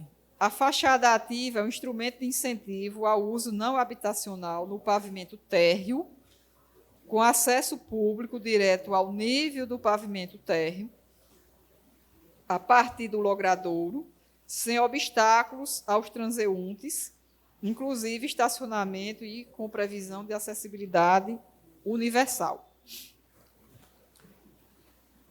Parágrafo 1º. Como incentivo à aplicação das fachadas ativas, a área com uso não habitacional no pavimento térreo não será computada para cálculo do índice de aproveitamento ou da altura máxima, desde que ocupe no mínimo 30% da área desse pavimento. Parágrafo 2º. Para efeito da fachada ativa, as áreas de suporte às unidades habitacionais, tais como áreas de escada, elevador, de lazer, estacionamentos, unidades privativas e demais áreas de uso comum, serão consideradas áreas habitacionais. O acréscimo de potencial construtivo poderá ser acumulado à outorga onerosa do direito de construir e à transferência do direito de construir, respeitando o coeficiente de aproveitamento máximo da zona ou eixo, conforme definições da Lei de Parcelamento do Solo Urbano. Artigo 100. A aplicação da fachada ativa será condicionada à previsão de, no mínimo, 40% de permeabilidade visual da fachada da edificação no pavimento térreo por meio de vidros, portas e janelas. Artigo 101. As áreas onde se aplica o instrumento da fachada ativa serão regulamentadas na Lei de Parcelamento do Solo Urbano. A gente já aprovou lá nas propostas esse instrumento, né? Essa questão de a gente incentivar, né? Incentivar o uso, eu lembro que era mais ou menos isso a proposta, incentivar o uso da fachada ativa até para a questão da segurança, né? Eu lembro disso. Justamente por quê? Porque se a gente, digamos, eu vou citar aqui um bairro, aqui em Lagoa Seca, que eu considero muito propício à atuação dos bandidos, que é o Anacleto. Né? Ele praticamente é constituído por moradias. Não tem. O Anacleto quase não tem. Eu não me lembro, assim, eu acho que só tem o gesso, né? Que eu acho que é o depósito do gesso. Tem pouco só lá o Bade Branca, né? Mas nas ruas, a gente circulando nas ruas, a gente só vê as casas fechadas, né? E a fachada ativa é justamente isso, não é? O incentivo de, por exemplo, no térreo, você colocar um comércio e no pavimento superior à casa. Para quê? Facilitar não, promover, né? A circulação de pessoas. E isso, logicamente, vai melhorar muito, né, Mariana? Mariana, que é da arquitetura, lógico, eu estou aqui divagando, né? Mas ela que pode falar melhor sobre isso. Mas eu vejo dessa forma, que, lógico, vai facilitar a circulação, promover, aliás, a circulação de pessoas, e com isso vai o quê? Melhorar um pouco, né? A segurança, porque vai inibir a atuação dos bandidos. Se você mora num local, um meliante, né? Ele vai para um local onde tem mais circulação de pessoas, claro que é mais difícil para ele atuar. Então, eu vejo muito aqui o Anacleto, quando a gente trata dessa questão, né? Então, a fachada ativa é mais ou menos isso, tá, gente? Trocando aqui, querendo aclarar, né, o entendimento de vocês. Visa isso aí. Mas essas áreas, como está sendo colocado aqui no artigo 101, serão definidas lá na lei do uso e ocupação do solo. Eu estou citando a questão do Anacleto para que facilite o entendimento. Seção 10, aliás, do estudo de impacto de vizinhança, artigo 62. Isso também já foi tratado nas propostas lá no grupo do meio ambiente, né? A gente tratou muito disso, eu lembro. Artigo 102. O estudo de impacto de vizinhança destina-se à avaliação dos efeitos negativos e positivos decorrentes da implantação de empreendimento ou atividade econômica em um determinado local e a identificação de medidas para a redução ou mitigação e ou compensação de efeitos negativos. Exemplo, aqui, uma obra de grande impacto que passa por dentro do município, a PB 099. É uma obra de grande impacto, uma obra, lógico, que vai alavancar, a gente acredita, o desenvolvimento do município naquela região, né, onde ela está implantada. Porém, os impactos ambientais que ela traz também são muito grandes, né? Você vê a quantidade de árvores que foram destruídas, as pessoas que residem ali. Por exemplo, eu lembro quando a gente foi fazer visita em loco na Vila Ipuarana, né? E o pessoal, olha a altura que a gente está aqui. Então, ou seja, toda obra ela vai trazer os pontos positivos e os pontos negativos. Então, o que é que está sendo dito aqui? Quando for implementada uma obra dessa de grande impacto no município, tem que fazer esse estudo, né, de impacto de vizinhança. O que é que vai trazer de problemático para quem reside próximo à área e o que é que vai ser feito para minimizar, né, essas problemáticas. Parágrafo 1º. Lei municipal definirá os empreendimentos e atividades privados ou públicos em área urbana que dependerão de elaboração de estudo de impacto de vizinhança para obter as licenças ou autorizações de construção, ampliação ou funcionamento a cargo do poder público municipal. Outra questão que a gente pode aqui citar, por exemplo, as redes, né, de energia elétrica, né? E a gente tem aqui lá na região do meu sítio, de Roberto Coelho, que passa a Chesf, né? Que a gente já teve discussões aqui, inclusive na Câmara, sobre os impactos que aquelas redes trazem, né, para as pessoas que residem na área. Podemos proibir? Não, no caso específico, porque é algo que diz respeito ao governo federal, energia diz respeito ao governo federal. Porém, tem que ser discutido com o município o que é que a empresa tem que fazer para minimizar os impactos para as pessoas que residem próximas à área, né? Parágrafo 2º. A realização do estudo de impacto de vizinhança não substituirá o estudo de impacto ambiental e o respectivo relatório de impacto ambiental, que é o chamado EIA-RIMA, nos casos exigidos pela legislação ambiental. Artigo 103. O estudo de impacto de vizinhança deverá conter, no mínimo, 1. Definição dos limites da área impactada em função do porte do empreendimento ou atividade das características quanto ao uso e à sua localização. 2.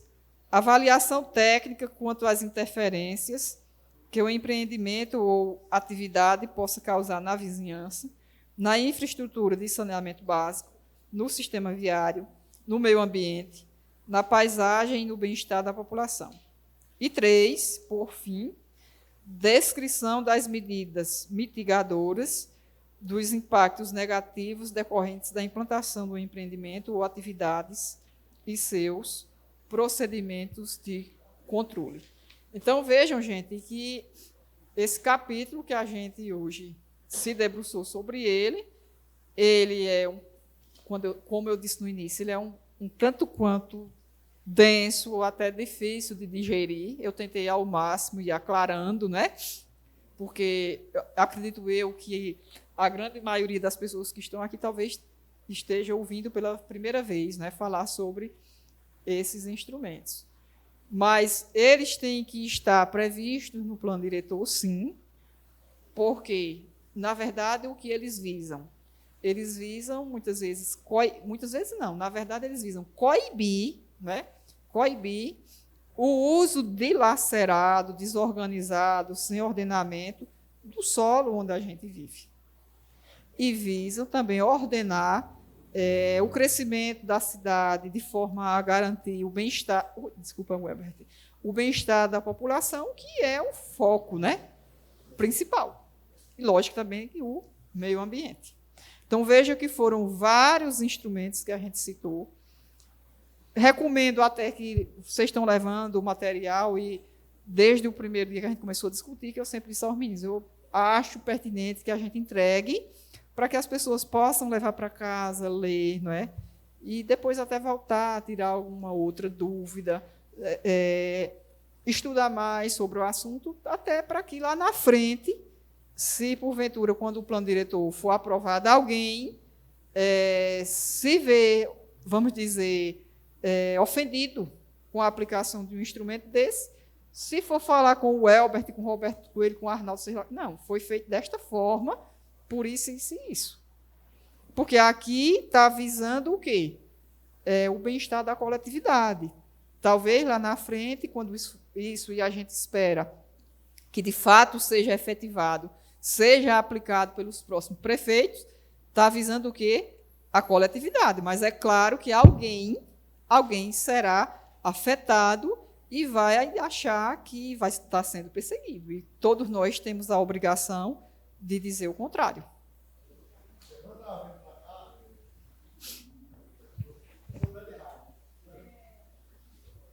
Eu estava vendo um debate acalorado numa rádio em Campina Grande sobre a questão das fogueiras. E, inclusive, um dos debatedores estava falando sobre o plano diretor.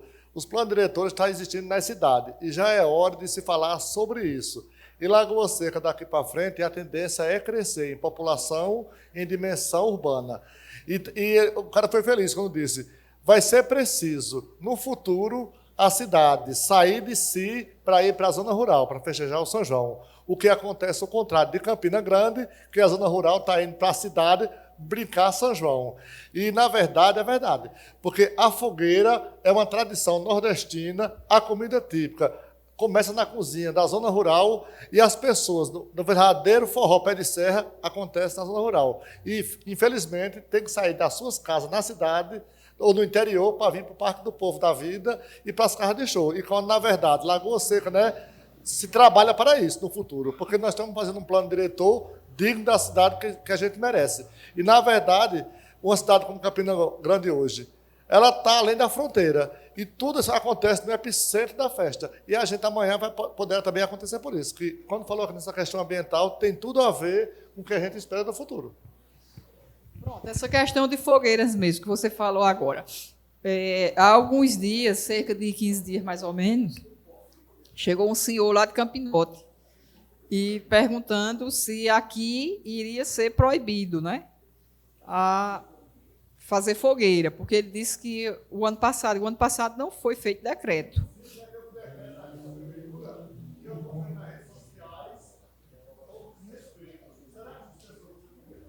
Pois é. Então, aí esse cidadão ele veio perguntar, porque disse que o ano passado não foi feito, de fato, não foi editado o decreto, e ele disse que alguém acendeu a fogueira, isso num povoado aqui, que eu não vou citar o nome, e resultado, a esposa dele, que é doente, veio para o hospital porque passou mal, por conta de problemas respiratórios, teve que ir para a UTI. Então, quando a gente edita, como foi editado esse ano por uma recomendação do Ministério Público, o ano passado não foi porque não houve, né, essa recomendação direta à Lagoa Seca este ano, foi feita a recomendação a Campina Grande e extensiva à Lagoa Seca e outros municípios vizinhos, exatamente. E por isso que a gente editou. E nas redes sociais as pessoas começaram a massacrar, né? Como se estivesse tirando um direito, a tradição, tal. Mas tem essas questões, né? Tem essas questões de quem, por exemplo, eu estou na minha casa e ao lado da minha casa tem alguém que está doente. O ano passado não houve o decreto, foi uma guerra aqui na cidade. Porque alguém tinha chegado do hospital e alguém acendeu a fogueira e foi pedir que ia apagar, se não apagou, e essa briga foi para lá na delegacia. Sim. Sim. Sim.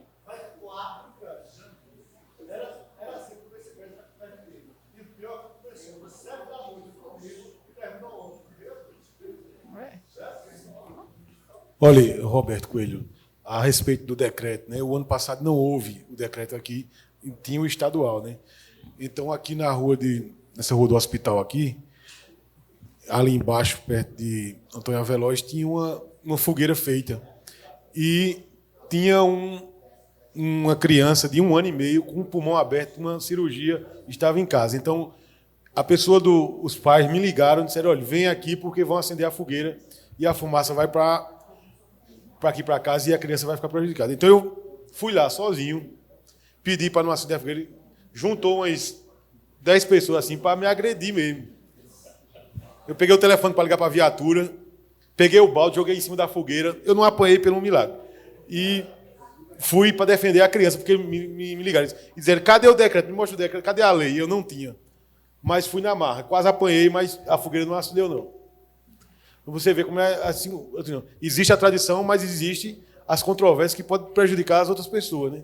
Nesse caso, uma criança que estava cirurgiada, né?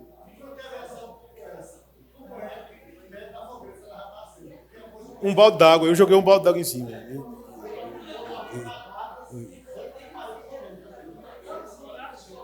Foi. Inclusive, e é tal coisa, né? Vai na conversação, né, para se resolver amigavelmente, porém, se não for resolvido, o poder público tem o poder de polícia. Eu fui no amor, né? Não resolvi de outra forma. Mas é complicado, né? Então, gente, eu abri agora, né, para vocês, quem quiser falar algo, apenas dizer, eu acho que a gente citou tanto o Estatuto da Cidade aqui, não é? Porque todos esses instrumentos vêm de lá. E talvez seja uma forma de despertar, né? Para a gente ler. Acho que a gente tem que ter mais familiaridade com o Estatuto da Cidade, que é a nossa lei, depois da Constituição, que é a lei macro, o Estatuto da Cidade é o que dá assento, né, fundamento ao plano diretor. E a gente, eu acho que hoje ouviu aqui falar no Estatuto da Cidade como em nenhuma outra reunião. Então, seria bom que despertasse o interesse de vocês para lerem, né? Para que pudessem ter mais apropriação, né, dessa lei. É aquela questão. Sabemos que existe a Constituição Federal. sabemos que existe a palavra tão bonita falada por muitos, democracia. Estatuto social e também medidas de artigos e até mesmo medidas de lei. Mas se a comunidade, a sociedade não provocar, nunca vai ter a dimensão de buscar a solução. Eu tiro o Ministério Público. O Ministério Público apura, mas só o que se denuncia. O juizado julga, mas só aquilo que vai do promotor. E a comunidade e a sociedade é para isso. Esse plano diretor, ele é um projeto de nossas mãos. E só vai funcionar amanhã se nós, que estamos construindo ele, jogar para os futuros que virão depois da gente para fazer acontecer as políticas necessárias. Porque, na verdade, poder vai sempre existir. Vai alternar.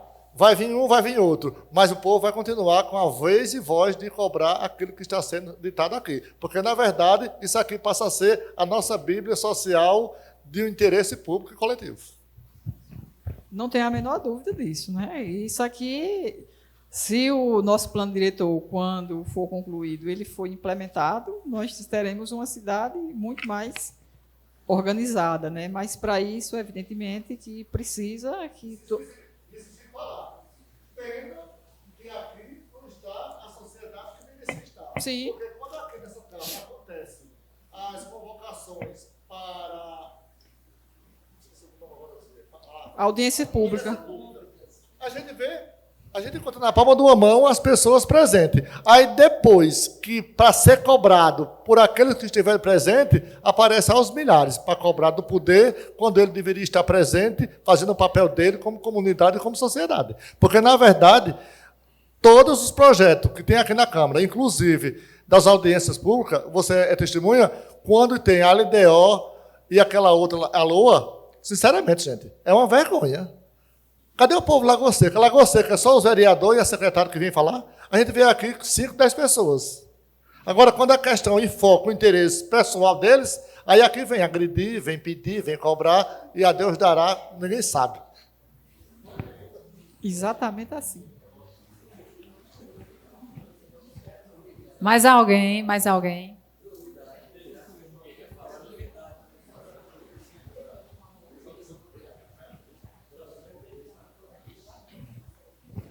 Gente, boa tarde a todos.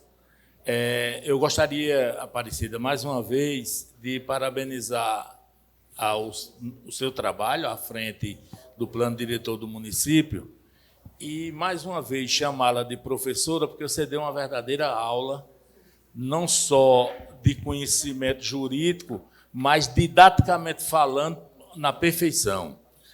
Pessoal, é o seguinte, nós temos alguns gargalos que são fundamentais que a gente tenha a noção exatamente do nosso papel. Na hora em que a gente está se propondo, a gente está participando de alguma coisa, de algum ato de cidadania, evidentemente, se a gente for procurar onde estão os defeitos, nós vamos encontrar carradas. Isso, efetivamente, vai nos desestimular a gente ter continuidade naquilo que a gente está fazendo. Eu acho que o plano diretor, e aí colocou muito bem Roberto, realmente que vai ser a Bíblia social da gente de agora em diante. Agora, a gente tem que ter a consciência de que nós fizemos a história, fizemos nosso papel. Isso é que é o fundamental. Se o prefeito vem depois, se a prefeita vem depois, quem quer que seja que vem depois, que não está a realizar aquilo que a gente propôs, aí paciência. É uma questão já de questão de escolha política que a gente fez e assim sucessivamente. Agora, a gente tem que ter essa consciência, porque fizemos nosso papel. Nosso papel é esse, então estamos cumprindo com ele. E esse papel, esse sim, verdadeiramente é um papel de cidadania. Porque o papel de cidadania não é só você pegar e criticar, não. O papel de cidadania é você participar e você contribuir para aquilo que está se propondo. A sociedade ela tem que se organizar, mas ela tem que se organizar, acima de tudo, se autodefinindo e se autojogando para si qual o papel de cada um dentro do contexto. Porque se a gente efetivamente não tiver essa compreensão, olha, gente, tudo é desestimulante. Você se desestimula de vir para uma reunião que tinha 50 pessoas, que agora tem 10, que depois tem 3, depois tem 1. É desestimulante. Agora, Quando a gente tem a convicção daquilo que a gente pensa e daquilo que a gente quer, aí a gente vem, professora, todas as reuniões. E vem para as reuniões com satisfação, porque é esse o nosso papel. Concordo plenamente. Vejam, nós começamos com mais de 90. Estamos terminando com 20 e poucas pessoas. Se vocês me perguntarem, isso te abala a Aparecida, eu digo nem um pouco. Porque o que me move é saber, eu sempre converso isso com os meninos lá na nossa reunião da Comissão de Planejamento e Gerenciamento e Planejamento. O que me move é ver que está saindo não algo perfeito, mas algo muito bem elaborado. Porque é perfeito, Deus é perfeito, e todos os dias a gente critica, todos os dias está chovendo, a gente quer que faça sol, não é assim? Então, imagina se a nós humanos vamos agradar. Mas tenho plena convicção de que aquilo que está sendo possível ser inserido no plano diretor, primeiro eu falo por mim, com o meu conhecimento, com o meu esforço em estar me debruçando sobre isso, pesquisando e analisando o que é pertinente, porque não é só você pegar os artigos de lei de um plano diretor e jogar para o plano diretor daqui, tem que ver a pertinência, não é? Com a nossa realidade. Enfim, eu estou fazendo isso da melhor forma possível, né, dentro das minhas limitações, porque, repito, ninguém é perfeito, né? Você vê, esse conteúdo hoje que está sendo exposto para vocês, isso é tudo de direito civil, não é minha área. Minha área é administração pública. O direito ele é muito amplo. Às vezes as pessoas acham que o advogado ele atua em diversas áreas. Tem advogados clínicos gerais, mas que eu conheço e que se você der isso aqui a ele, ele vai ficar divagando. Se você der alguma matéria de direito administrativo, e eu vejo isso aqui todos os dias, o cara não sabe. Então, é preciso que você se especialize num ramo, né? Então, minha área é direito público municipal, mas eu procurei me esforçar para trazer o melhor para o nosso plano diretor nessa matéria que não é a minha área, tá? E fica aberto, como eu já disse, para que vocês em casa possam ler, possam pesquisar. Na próxima reunião Aparecida, a gente deveria inserir isso aqui. A gente vai inserir. Porque não faz sentido que a gente feche, né? Feche o leque e não, é só como a gente quer. Não é assim. A coisa tem que ser, usando aqui o que Roberto Coelho disse, democracia e não demagogia, que é o que a gente ouve por aí e que meus ouvidos já não suportam mais, né? Então, democracia é a gente ouvir o outro, dar oportunidade para ele falar aquilo que ele tem de direito a falar. Agora também vamos para os deveres. Está aqui o plano diretor.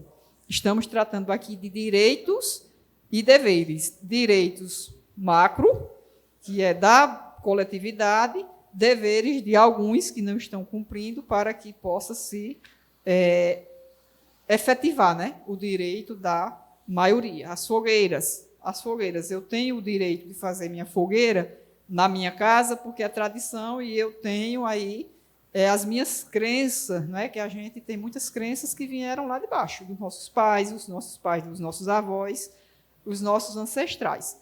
Porém, o meu direito acaba com essas tradições, que eu vi as brigas nas redes sociais, de que a administração está acabando com o direito das fogueiras, o que é que está faltando mais? Inclusive até pessoas que defendem o meio ambiente aí. E eu fico, como é que pode? Aí, como é que eu, no meu direito de acender minha fogueira, porque eu tenho minha tradição, e olha que eu gosto muito de fogueira, viu? Mas eu não respeito o direito de George que está do lado da minha casa com alguém doente. Que democracia é essa? Né? Exatamente.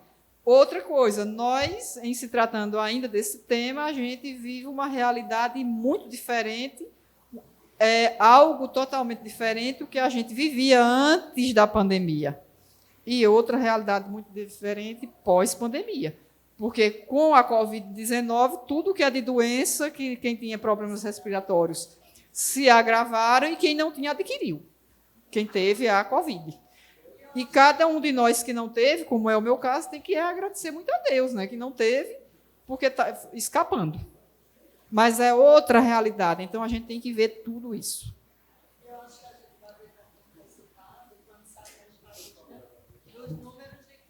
Sim. Porque a gente sabe que nesse período também de fogueiras, né, é um índice muito alto de queimados lá no trauma. Então, quando sair a estatística, a gente vai ver o resultado, sobretudo em Campina Grande, né? que foi proibido também, como aqui, e lá, como a cidade é maior, logicamente, o número de queimados também são maiores, né? Com certeza. Então, gente, alguém mais quer falar ou a gente... Eu só gostaria de validar ainda mais a fala de senhor Arnaldo no sentido do coletivo, desses espaços onde nós temos voz, né? Eu acho que é muito triste para um cidadão estar inserido em um lugar onde a voz dele não é ouvida, né? Então, esse espaço do plano diretor, acho que todos nós que estamos caminhando desde, né, há um bom tempo de caminhada, eu não posso falar desde o início, mas ao longo, né, já há um bom tempo que estou junto nessa caminhada, é perceber isso, né, que o que está sendo construído aqui, apesar de nós termos as pessoas com a capacidade, cada uma, né, no seu, desempenhando o seu papel como profissional, temos nós, né, como sociedade civil, também acrescentando o nosso pensamento, a nossa forma de enxergar o coletivo e vendo que isso está sendo acrescentado, né?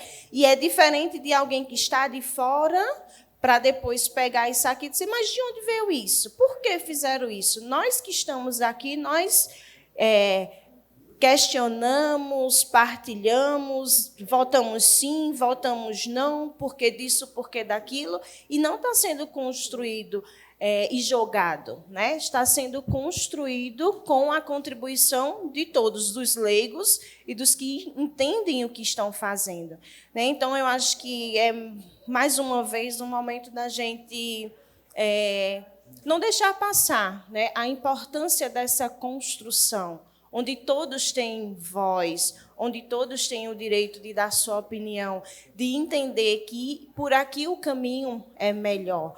E aí, quando a gente vê esse espaço, a gente fica pensando na questão da educação que Roberto falava, né? Por que esses questionamentos? Por que as críticas? Por que isso? Por que aquilo? E a gente vai entender que a gente vai estar sempre batendo nessa tecla. Nem todo mundo está disposto a se educar e a se reeducar e a entrar num debate justo, né? Porque a gente vai estar sempre querendo que a nossa razão, o nosso pensamento, o nosso direito esteja acima de todos, né? Do coletivo. Então, por mais espaços educativos, por mais espaço de conscientização, por mais espaço onde a voz seja ouvida. Exatamente assim. Aí, só para complementar a fala aí do senhor Arnaldo também, né, eu parabenizo, né, todos que participam aqui do plano diretor, né, por essa perseverança do começo até agora, e pode colocar na sua cabeça, Aparecida, que se você terminar com 10, se considere vitoriosa. Porque a gente não é só no plano diretor, mas a gente vê um desinteresse total da sociedade em participar de tudo que é do seu próprio interesse, né? Então, quaisquer reunião que a gente faz, que convoque a sociedade, popularmente falando, são 4 gatos pingados, né?